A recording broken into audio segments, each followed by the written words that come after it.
everyone, welcome to the second episode of Project Reboot Season 2. I'm your host, Vandana Tiwari. Motherhood is sacred and the saying is apt. The hand that rocks the cradle is the hand that rules the world. As working parents, especially working mothers, are constantly facing the heat of mental pressure and some challenges around it. The recent study of women in workplace also highlights that about 1 in 4 working women are actually considering downshifting their careers. Adding a little more color to what we have, talking about the mothers who are planning to return to work post-maternity, I think they have additional layer of difficulty in front of them. Experiences for us, a lot of us have changed a lot. In fact, I would say entirely. Because now we are staying in the world wherein everything is just limited to Zoom calls, team chats. Most of us are either taking the calls from our living rooms or maybe spare bedrooms, and maybe for some of us at times it's even the kitchen tables from where we are taking some of the calls. What does that mean? Essentially, we, being a part of the working women community, have to therefore put our best foot forward and come together to share and create a moment as well as a circle of belongingness for the parents out there, for them to be able to reimagine their careers and shine back again. Therefore, in our episode today, we will be talking a lot about how to establish a personal plan for success, set boundaries wherever they are required, and also embrace every day with a new motivation. Now, let me take some time to introduce you to our guest today.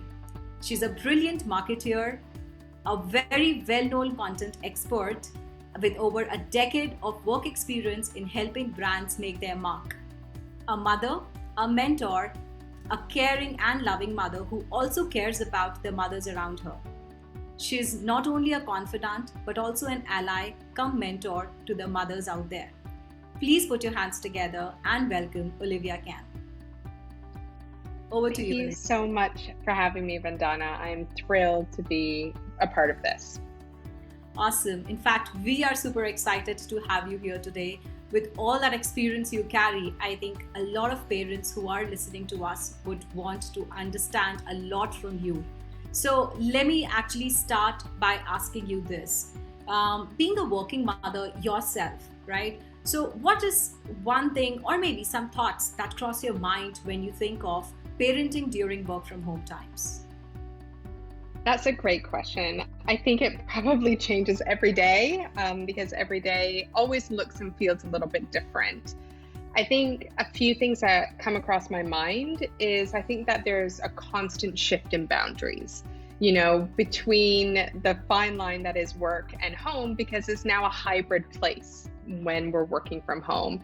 I think it was a lot easier to also focus and to really kind of get into that work mode when you had that commute into the office, when you actually had dedicated time in the office as well, and then being able to slowly switch off as you commuted back home to then switch into a different gear, which is home life, right? And I think that there's this kind of constant reassessment when you're working from home of dipping in and out of work and also home life as well, since you are confined in your household in a much different way. So I think that there is a constant reassessment of boundaries, and each day looks a little bit different. If my child is sick, for example, where is the fluidity to take care of her? Or if something urgent happens in the household that we need to tend to. So working from home has just created this amazing hybrid space that is equally rewarding because I feel like I get to be a part of my daughter's life a little bit more seamlessly. But then it's also equally challenging as well because you don't have that defined workplace and space sometimes. And I think, I'll have my daughter run into my room in the middle of a call. And although it's wonderful, sometimes you want to have that space. I think also mental load is another thing. I think the mental load has really shifted and evolved through the pandemic. I think there's been a much greater mental load, especially for mothers, and kind of making those big decisions such as, do I send my child to school? How do I handle home-based learning, for example? How do I manage the household now that we are 24/7 at home? I think the mental load kind of defaults back on some of the women in the household to manage the household at a different level, now balancing, work, pandemic, childcare, all sorts. So I think circling back to your question, what do I think of when I think of working from home as a parent? Definitely expanded mental load, and also where are the boundaries, and what does a boundary look like today, tomorrow, this afternoon? So it always looks a little bit different. Awesome. And I think very, very pertinently put there, right? Shifting gears, the times that we used to get while we were commuting to work, like a switch on mode to work and switch off mode from, home. So that downtime, I think, is not there. And maybe like you rightly said, therefore the boundaries, they keep shifting. So I think a lot of us are experiencing that. And with that, I would now actually like to pivot to my next question, which is about and around the mothers who are now planning to return back from maternity and return to work. Essentially, if we talk about them, one thing or maybe many things that are very much in common, and we've heard time and again, are burnout and feeling overwhelmed. And these are very, very common responses that we've heard. So what would be your advice to them when we talk about the mothers who are planning to return to work for making their experience a little more positive, a little more native? What do you think they should do differently? Yeah, I think there are a couple of things to tap on there. I think one thing you brought up, which was really interesting, was the notion of burnout. And our days look so different because we don't, like you said, have the commute back into work or from work. We don't have the walk to grabbing lunch, or the commute to see a customer, or even the walk from one room to another into another meeting. We don't have those breaks anymore. And working in the virtual world can be quite a big shock, especially when you're coming back from any form of parental leave, because it's just back to back. As much as we try and put breaks in and take care of ourselves, the intensity is just so different. So I think what I would recommend, especially for working parents coming back after their leave, is to really pace yourself and be kind. You don't need to jump on to 12 Zoom calls back to back on your first day. Really pace it out, because there's a lot to absorb with this new format as well. I also think it's a two-way street. I also think it's not necessarily what do the parents do when returning to work. I think it's also equally a manager's responsibility on how they get onboarded to work. So for example, I think as a returning mother from work, luckily I was able to return just before COVID, about a month before COVID hit. The best feeling in the world as a returning parent was seeing everyone excited that you were coming back. People would say, "Oh my gosh, you're back. How are you doing?" Across the hallway or between meetings, or even buddies that sit on the same row as you. Everyone was just so thrilled to see you back. And that was a really great, reassuring, positive energy that you're making the right decision here. And also, people, near colleagues, far colleagues, just seeing you back online is such a wonderful feeling. And with that being taken out of the equation, all of a sudden you're invisible when you come on in a virtual environment. So I would love to see managers proactively set up little coffees or little catch-ups, and really encourage the team to embrace the new parent coming back. And really kind of build that in a team ethos that it is very isolating, it is intimidating. As a parent coming back, you are questioning yourself whether you're making the right decision. And so if there is that culture within a team to just say, let's really welcome this person back, please proactively reach out to that person and check in. I think that will be really reassuring for a returning parent. And likewise, I think as a returning parent, you'll have to adapt as well. And I think it is saying, can we, catch up for little coffees, also being proactive from the parent's perspective. And then also, if possible, and if you're allowed to do it in your country, but in-person catch-ups within specific numbers. Trying to just go one-on-one is quite nice as well, if you can't quite make it to the office setting. So I think, to summarize, It's really about how can we constantly check in on the new parent as a team and as leaders. And it's not just by pinging a little Teams note. It's really about setting up some dedicated time. The time that you would, for example, 15 minutes to catch up with a colleague passing in the hallway. And how can we make them feel extremely visible in a very invisible world? And then also from the parent, I think it's really important to just take your time. Don't say yes to every single Zoom call that you get, space it out, and really kind of build that stamina that it takes to have a full day on Zoom, and ease through the transition and be very, very gentle to yourself. That was fabulous piece of advice, and trust me, while you were saying that, I was just thinking my time back when I was returning from maternity. I would have honestly loved to get this piece of advice then, but of course everybody has their own experiences when they are coming back. One thing that I noticed a lot was, personally, if I were to talk about overcompensating, and like you rightly said, it's not necessary to jump in on the things right from day one and feeling that feeling of burnout. So absolutely bang on there. Thank you so much for sharing it.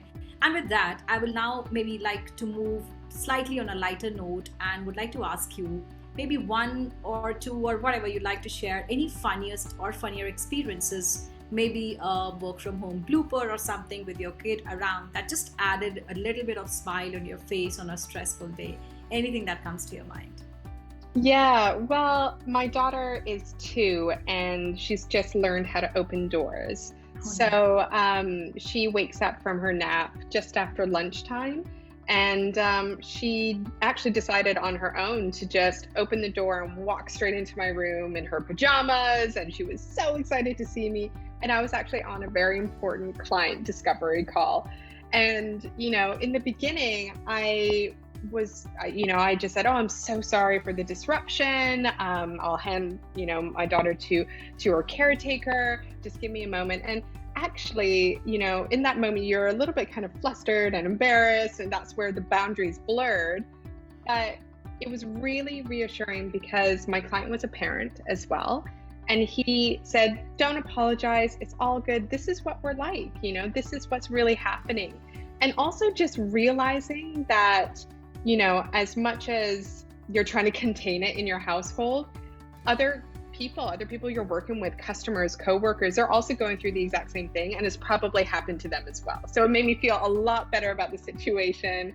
She was incredibly cute, and I think that it was a little bit of a delight for my client as well, because it's a very humanizing experience. I think, yeah, it adds a lot of flavor to what we do otherwise, during every day, the same calls and those serious meetings.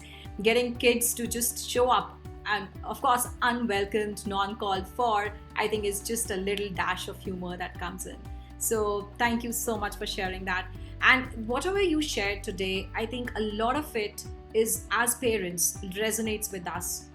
So for all the parents out there who are listening to us, I'm very sure they would be, just finding it, what they are experiencing, as well as, what you said could help them out as well a lot. Before we close, and again, I'll have one more question for you, and this is based on my experiences and my conversations with parents in different walks of life. And this is to do how to talk about their gap years. So when I say gap years, essentially could be sabbatical for parenting or for any personal reason why they took that break from work, right? And now they are planning to return back, or they are already back to work. How should they talk about their gap years on their LinkedIn profiles? Why I'm asking this is because you are an expert here at content. So I feel nobody better than you could have answered this. So help us, help the parents out there to understand how to just talk about this in a much better way when it comes to highlighting the gap years on their LinkedIn profiles, for them to be able to connect to opportunity and then talk to employers more effectively and with a more impactful way. Well, I think one thing that's really exciting is that LinkedIn is really working on how we can democratize these types of conversations on our platform. So for example, by just switching on, stay-at-home parent, stay-at-home mother or father on our platforms as part of our experience, or almost as a status update, I think that's really important. And I think it's also really brave when people also update their headlines to say that they're on maternity leave or paternity leave or returning back, because it also gives a great conversation point. If you want to be transparent about your experience and really talk about it on your profile, you can also just publicize it. And I'm sure that everyone will be there with support. And it also gives you greater visibility. So, for example, your previous question of what can returning parents do when they come back, I think, just announcing, hey, I'm back. I've just done 6 months, a year. I've just finished my sabbatical. I'm looking forward to connecting with my network again. I'm sure that will just be an absolute thrill in other people's news feeds, and they'll want to jump on that and they want to find out ways to support you. So I think, finding the moments of maybe announcing that you're going to be taking this break or that you're actually coming back from the break, that's a really great conversation starter as well. And that's just one way that we can start democratizing these conversations across our platform.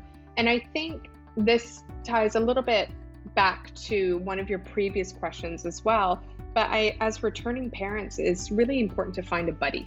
Find a buddy or a mentor, someone that you can lean on to speak candidly about how you're feeling about coming back to work, what support that you need, and also leverage your network to do that. I think when you're demonstrating authenticity, especially on LinkedIn, that's where really great conversations come out. Even just posting, for example, I'm just a new parent, I'm just back at work, what are your top tips? And that's a great way to sound out and really gather a supportive village to help you along this journey. And I've seen a couple of returning parents do that. And it's always just such a success and so wonderful to see that level of support really come out when you start that conversation. So I think address it. Why not address it? Whether you're going out or coming back in or looking for tips.